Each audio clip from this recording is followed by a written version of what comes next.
Normally सर्दी में issues वैसे भी बहुत ज़्यादा बढ़ जाते हैं, बट ला नीना में ये इफ़ेक्ट्स बहुत स्ट्रॉन्ग हो जाते हैं। तो सबसे पहले रेस्पिरेटरी इफ़ेक्ट्स में ड्राई एयर की वजह से हमारे जो एयरवेज हैं वो श्रिंक हो जाते हैं, सिकुड़ जाते हैं। उसकी वजह से ब्रीदिंग हमें हैवी लगती है, सांस लेते हुए आवाज़ें आने लगती हैं, सांस फूलने लगता है। इस वजह से पोल्यूशन के मिक्सचर से इसमें एस्मा अटैक्स बहुत जल्दी ट्रिगर हो जाते हैं। बहुत पेशेंट्स आ रहे हैं अब जो एस्मा का अटैक हो रहा है। वायरल इन्फेक्शन बहुत बढ़ जाते हैं, कोल्ड फ्लू, आरएसवी, ये सब कोल्ड एयर में, पोल्यूटेड एयर में जल्दी स्प्रेड होते हैं। साइनस की ड्राइनेस से हेडेक्स भी बहुत कॉमन होते हैं, क्योंकि हमारा पूरा ड्राई हो जाता है, सिक्रीशंस बाहर नहीं निकल पाती। तो इसकी वजह से ये सारी प्रॉब्लम्स होती हैं। साथ में आपका इम्यून रिस्पॉन्स भी स्लो हो जाता है विंटर्स में।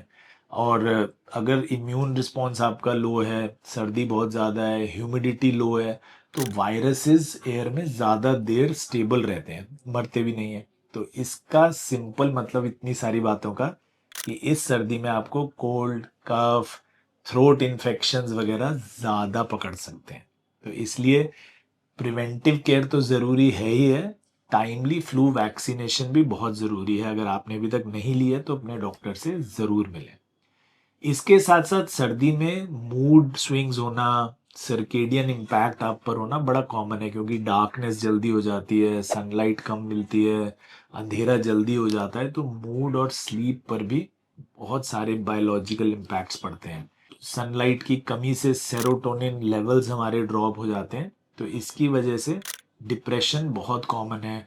कहते हैं ना, dark weather is gloomy weather. Gloomy क्या है, नहीं बिल्कुल सैड वेदर है। तो इसकी वजह से ये सैडनेस होती है, नींद भी ज़्यादा आती है, मेलेटोनिन ज़्यादा बनता है हमारी बॉडी में, तो लेथार्जी रहती है, लगता है कंबल में पड़े रहें, रजाई में पड़े रहें।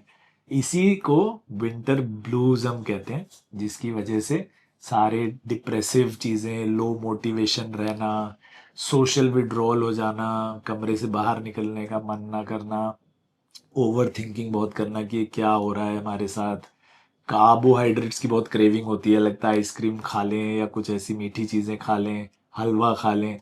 तो विमेन में ये इम्पैक्ट बहुत ज़्यादा होता है ड्यू टू हार्मोनल सेंसिटिविटीज़। तो विमेन का मूड स्विंग्स बहुत कॉमन है।